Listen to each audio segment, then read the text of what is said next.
Hello, everyone, and thank you for joining GRESB webinar, Going Beyond Climate Biodiversity in Focus. This is a part of GRESB Inside ESG series, where together with industry experts, we explore sustainability topics relevant for the real assets community. My name is Antonina Ivanova. I'm Associate at GRESB Infrastructure, and I will be joined today by GRESB Foundation and GRESB members to talk about biodiversity.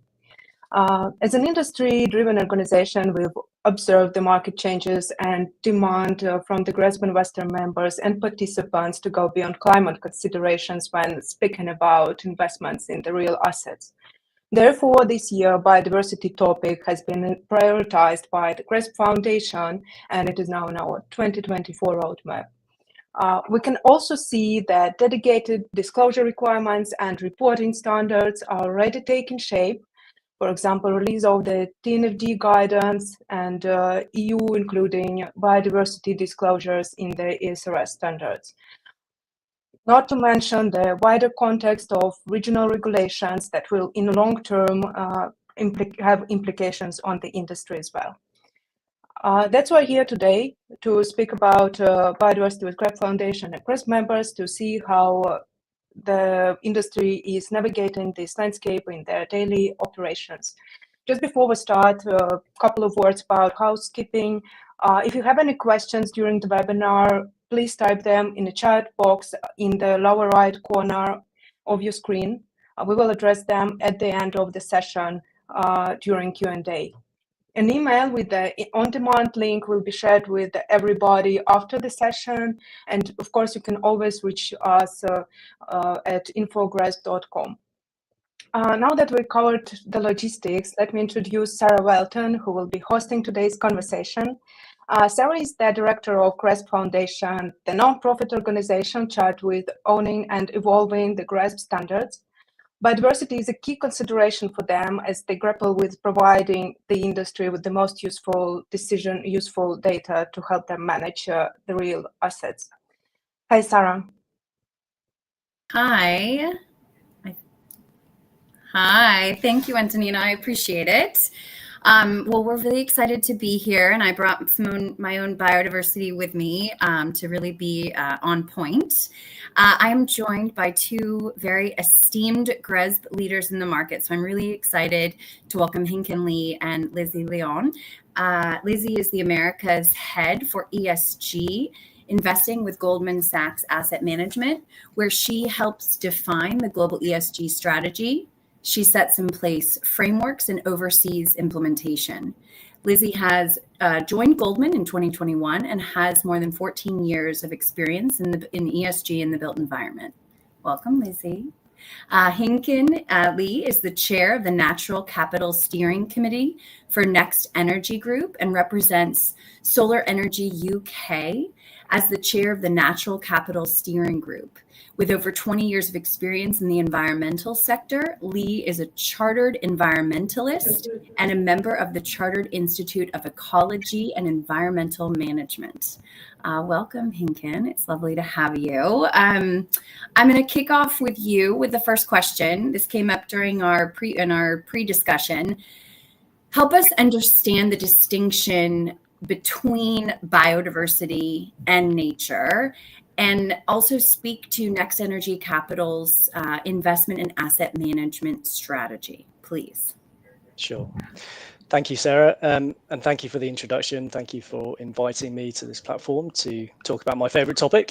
The question you pose, I think, is an important one, and it's often the two terms, nature and biodiversity, is often used interchangeably. So for me, there are lots of definitions on the internet and across the various platforms and frameworks, but nature to me is all encompassing, and it's all encompassing of the natural world. So it goes beyond flora and fauna, but also includes, the processes of soil, air, water, and the systems that forms our stocks of natural capital effectively, and also the ecosystem services that flow from these stocks of natural capital. Whereas the term biodiversity for me really is simply the variety of living organisms, the variety of life on Earth, and is mainly to describe the diversity of living organisms and the variability of these across ecosystems. And as I said, I think these terms are used interchangeably, but I feel they shouldn't be, because conceptually in the industry, they can really change the level of focus for a particular scope of work. And for Next Energy Capital, the term nature, I guess, in the ESG world is certainly gaining a lot of traction, particularly in our group, but in our sector, across corporates, financials, public organizations as well, that we'll probably touch on later on in the webinar. But really what we're trying to do as an organization, as a financier and as an investor, is to build on that momentum from climate change action, and really start to integrate the nature systems, the ecosystem integrity aspects of climate, biodiversity and water stewardship, and integrating nature into the investment world in context of our strategy. And I think in context of a lot of the frameworks as well, is about addressing the main drivers of nature loss. And that's identified by the Intergovernmental Science Policy Platform of Biodiversity and Ecosystem Services, also known as IPBES. And IPBES are to nature as, I guess, IPCC are to climate, right? The scientists behind the trends. And IPBES identify these direct drivers of nature losses: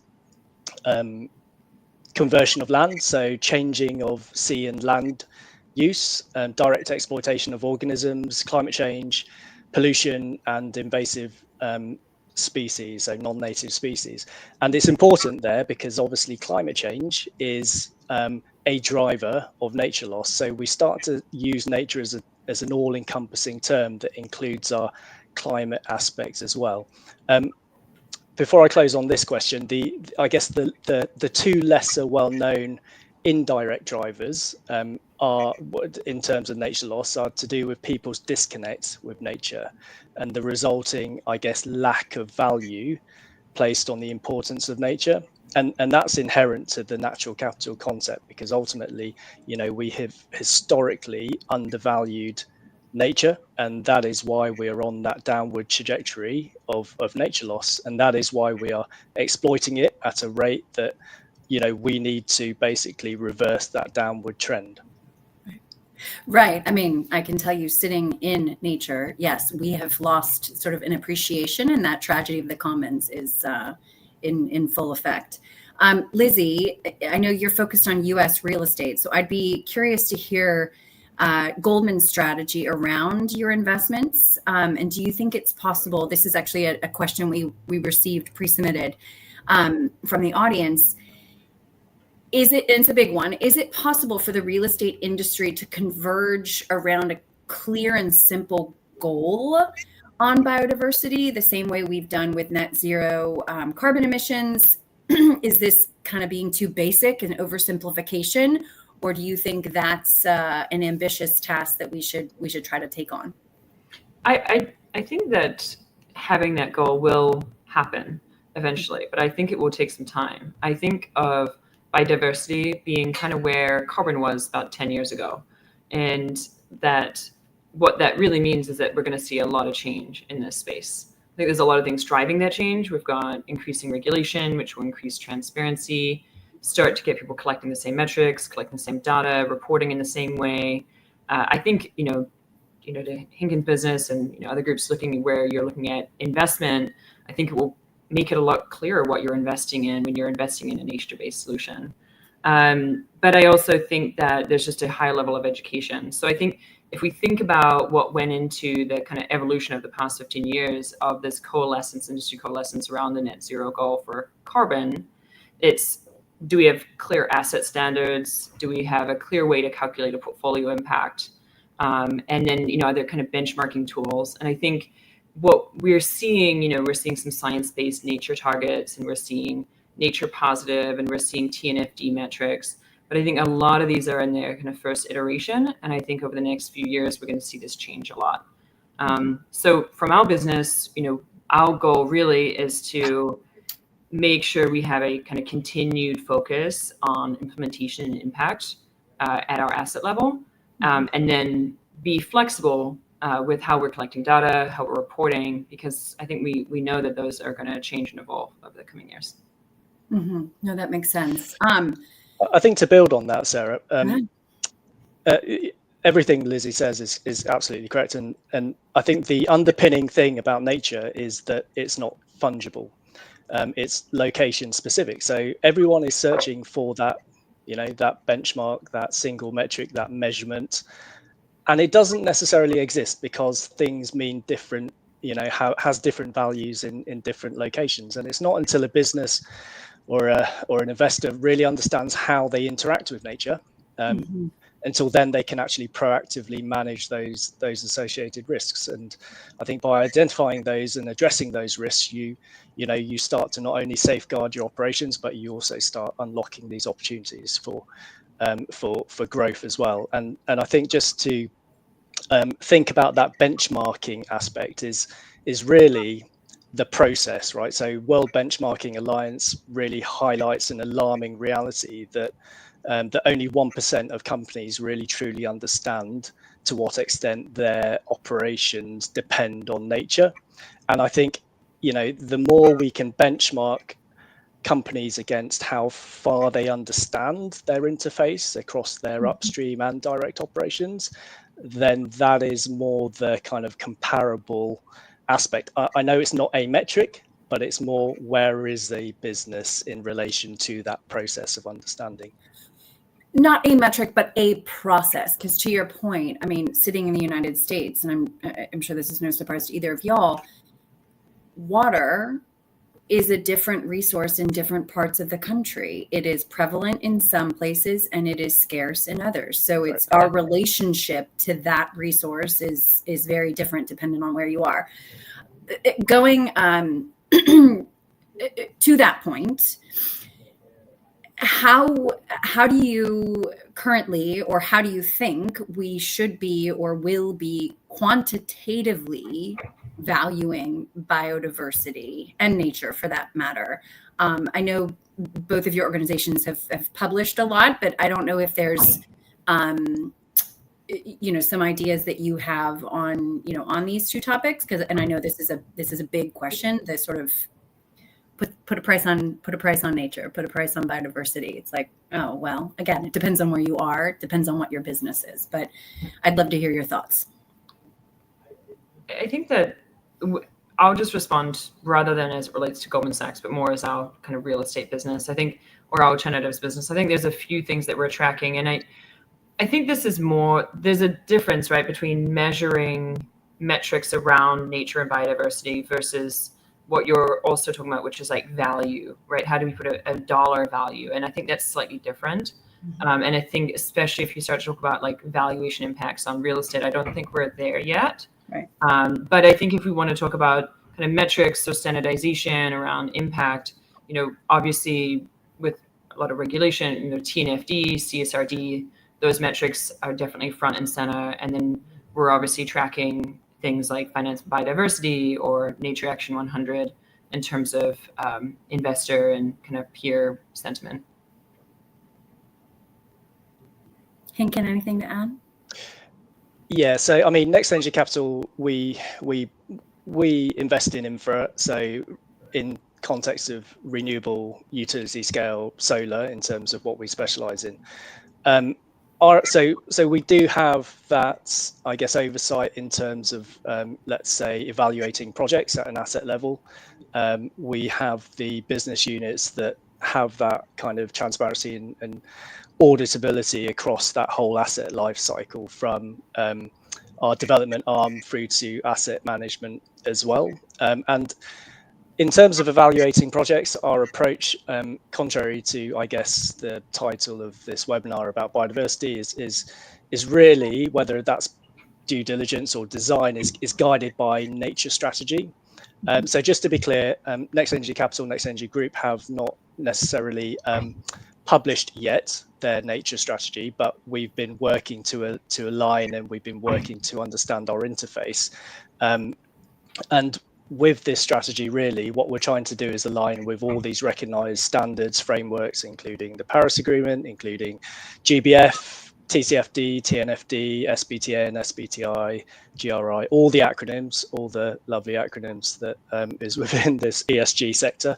And what this alignment does is ensure that, we have the consistency, the transparency, and the accountability across our approach to nature. And going back to the fungibility aspect, or the non-fungibility aspect of nature, is that obviously we need that strategic approach to really identify what is material, so we can then start prioritizing that meaningful action to reduce those drivers.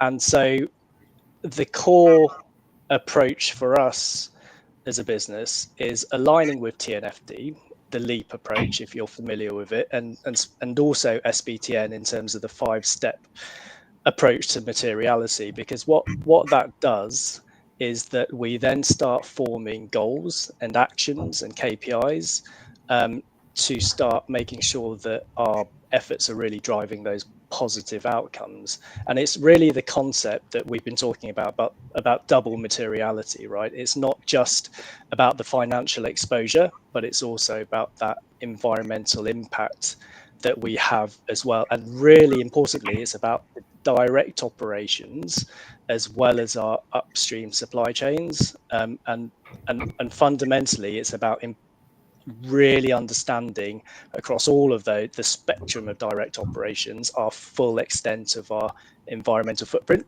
And it's not until then you start forming kind of decision-making criteria to start reducing that footprint or reducing those drivers of nature loss. But until you understand that, it's really hard to form an approach, right, at an asset level as well. Right. Yeah, we have to have the understanding first, because otherwise you're sort of shooting in the dark. Speaking of not necessarily the drivers of nature loss, but the drivers of your business and the drivers toward incorporating and evaluating biodiversity in nature, Lizzie, I'll turn to you. As I mentioned before, Goldman has published several reports, and they highlight how protecting biodiversity will be essential to advancing the sustainable transformation of the global economy. And they call for significant increase in private sector investment. As you think about your team's strategy, what are the primary considerations or concerns that you keep top of mind?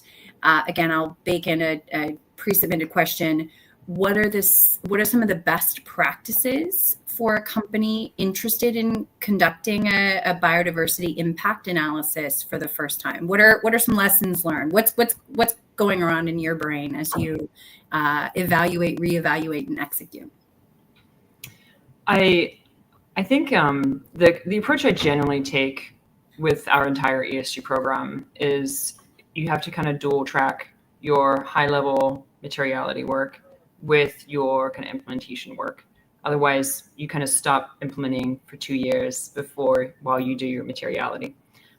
So I think, if we think about kind of the tangible day-to-day real estate drivers that we know can kind of have impact now, it's, we have kind of that immediate focus on those as well, right? So that's things like we have a successful beekeeping program that our tenants seem to just love. And I know, Sarah, you said you have some chapstick from them that you love.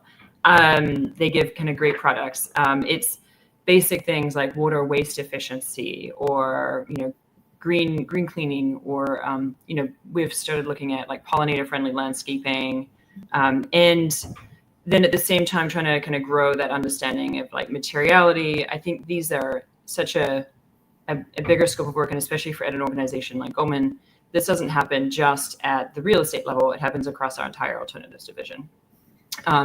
So trying to understand the different businesses, the different value streams, trying to map that.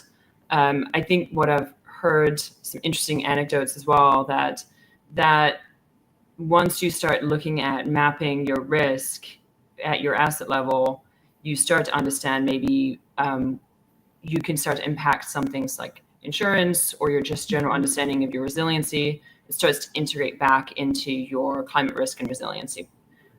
So, definitely something that I think needs new kind of expertise. I'm not going to kind of give like recommendations here, providers, but having that kind of new expertise join as a consultant, internal, and kind of lead you through that, both starting with the materiality, understanding your kind of risk mapping, and then trying to get a sense of how you start to collect your reporting. But I think I really agree with that kind of Hinken, that starting with those kind of TNFD metrics can really jumpstart you in your journey. Mm-hmm. Hinken, I can appreciate that on an infra scale, it's a bit of a bigger picture as opposed to, real estate. Can you talk about how you evaluate your projects, and how does a reporting organization measure the impact it creates in altering local biodiversity due to its operations and sort of co-location within nature? Are there, getting back to those kind of metrics that you use, and I just will highlight GRESB. GRESB uses habitat loss, as an internalized metric. But yeah, I'd love to hear your evaluation, kind of what's going on in your brain. We have to, I think we have to start moving away to begin with from asset level evaluation. I mean, asset level is more dev and, in terms of assessment, making sure that what is appropriate, but really we're talking about financial flows and decision making of financial flows, making sure that they're going into financing, positive outcomes in climate and nature. And I think with climate, particularly with Next Energy Capital, not that we have an easy job, but all of our funds are under the Sustainable Finance Disclosure Regulations as dark green and Article 9, and so we really need to start linking that climate aspect with nature. We know that they are absolutely interconnected, and I think our approach at the asset level feeds directly from the strategic level. I don't want to bang this drum again, but in terms of let's say our materiality, and I think SBTN is a really good example of a materiality approach that is obviously interoperable with TNFD, but what SBTN looks at is upstream and direct operations. That upstream aspect of it starts to look at high impact commodities. So it starts looking at what we call ISIC classifications. It might become slightly technical, but it's really to do with by volume and mass, what are your material high impact commodities that you use across your assets, right? So we take a base case and we start to draw a picture of, okay, well, we need to know across steel, across certain other high impact commodities, we need to start tracing those back to tier one, to the mines effectively. And when we start to build that picture, what we can then start to do is build in controls in procurement contracts. We can start stewardship initiatives to start reducing that kind of conversion upstream as well with our supply chain, to ensure that they start aligning with SBTN. So one of the really good targets that is going to, I mean, they finished the piloting project on SBTN at the moment, but obviously no conversion of natural lands is really key, especially for a asset class such as utility scale solar, where land use and land conversion is quite material to us. And so as a target, we will commit to something like no conversion, which then implies lots of different things to do with supply chain for upstream.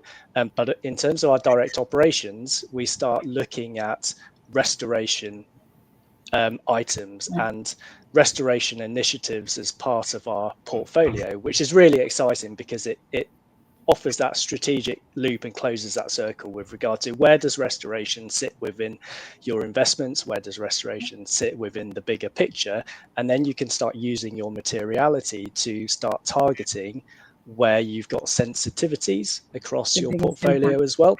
So we start to think about meaningful impact when we start looking at it from a strategic level and then filtering down to the asset level. So not to do down the beehives, we love all of that stuff, and not to do down the management plans, because we do all of that stuff, but it offers a bit more direction because what we're finding prior to disclosures under TNFD, we are an early adopter, we're going to disclose next year, but our, say, nature disclosure reports prior to having a materiality was effectively doing lots of different initiatives because we thought it was embedded in our mission, it was the right thing to do.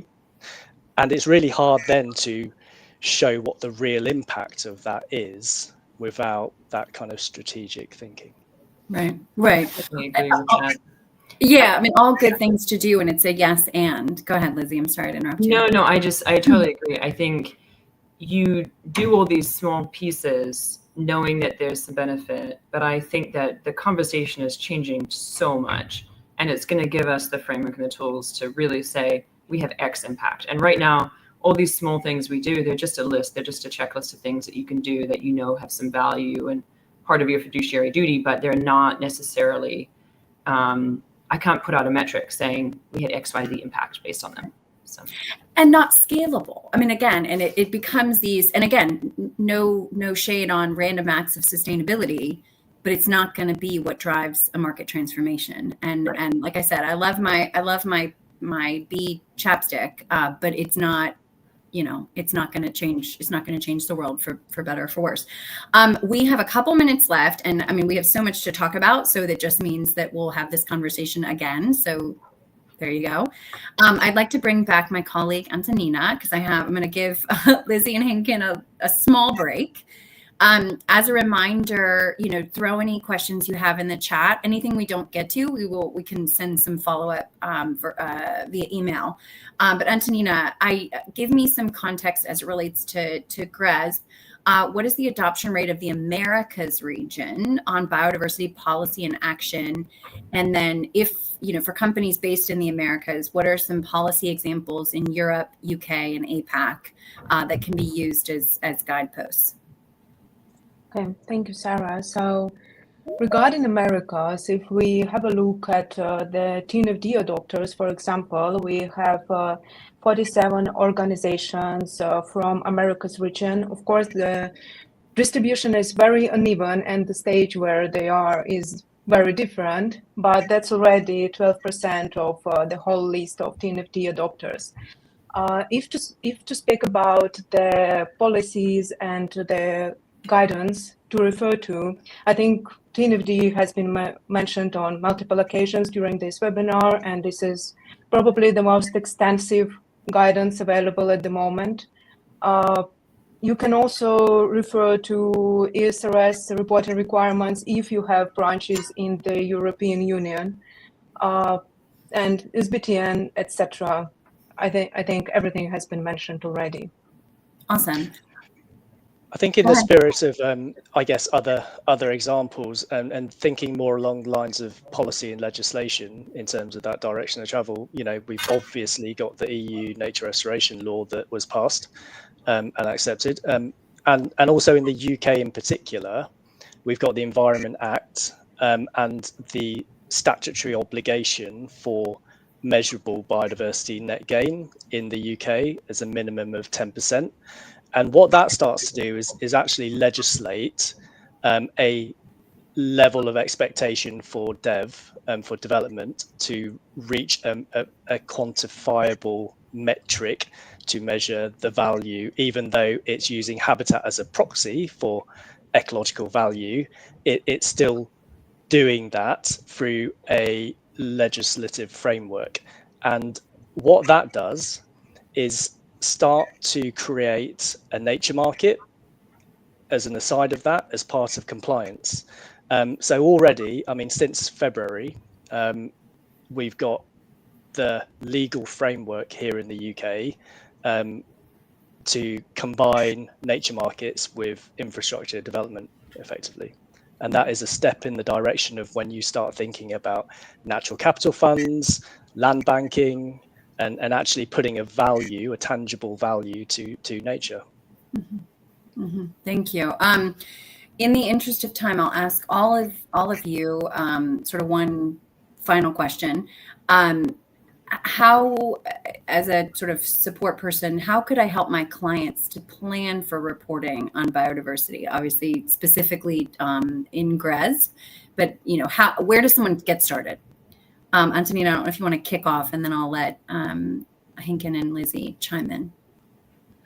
Yes, sure. So first of all, if you are reporting to GRESB, you are already reporting on biodiversity to some extent, with the scope dependent on whether you are undertaking real estate or infrastructure assessment. We have already a set of questions built into the assessment in both management and performance sections. For example, in risk management policies questions, you get to choose biodiversity topic as your risk or the area you are working on. On infrastructure side, important to mention that it is also materiality based, and GRESB materiality for biodiversity, not nature related, but biodiversity specifically, is currently location based. And in terms of where to start, I will repeat what been said before. Start understanding your interface with nature and starting to understand your dependencies and impacts. And I think I will pass this question to our speakers to give a real world perspective.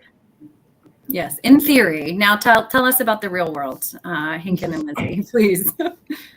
I don't think I'm going to share anything surprising here. I think the most important thing to do is pull up the TNFD and CSRD metrics and start looking at and how you collect that data. I think it's there's definitely some uplift that you need to do, but I think just starting with those metrics would be my first point of call. Yeah, I mean, data, isn't it? I guess the one piece of advice that is probably preventing a lot of corporates and financiers from embarking on actually understanding it is because it's too daunting, and because data availability is probably just not very well understood. And I think it's the cliche of not letting perfect be the enemy of good, in terms of you don't need to be at the position of having a full data set for every driver to actually make a difference and to actually start putting in some tangible actions, because it might be that you have a data black spot in a particular area, and one of your actions to actually improve on that, right? And to maybe commission a detailed life cycle assessment or start getting clauses in contracts to obtain that primary data. But ultimately, a good starting point, even if the level of granularity is so high that you've just got a good overview, it's enough to hone in some efforts, rather than thinking, oh my goodness, there's so much to cover here, because let's face it, nature is way more complex than one metric. That is, carbon emissions or greenhouse gas emissions. So I think, let's not let perfect be the enemy of good, and just start somewhere. Life cycle assessments are going to be key. Right. The journey of 1,000 miles begins with one step. Antonina, want to close us out? I will say thank you, a big thank you to Lizzie and Henken. I truly, truly appreciate your time and your intelligence on this complicated topic. Thank you. Thanks, Sarah. Thanks for having us. Thank you. Thank you, everyone, for a very insightful discussion. But sadly, this brings us to the close of our webinar. If you have any questions left, you can reach us at info@gresb.com. Also, the recording will be available via on-demand link after the webinar. And follow GRESB on LinkedIn and subscribe to our newsletter to learn about the next webinars we're going to have, probably on biodiversity as well. Thank you. Thank you. Thanks. Thanks all. Bye.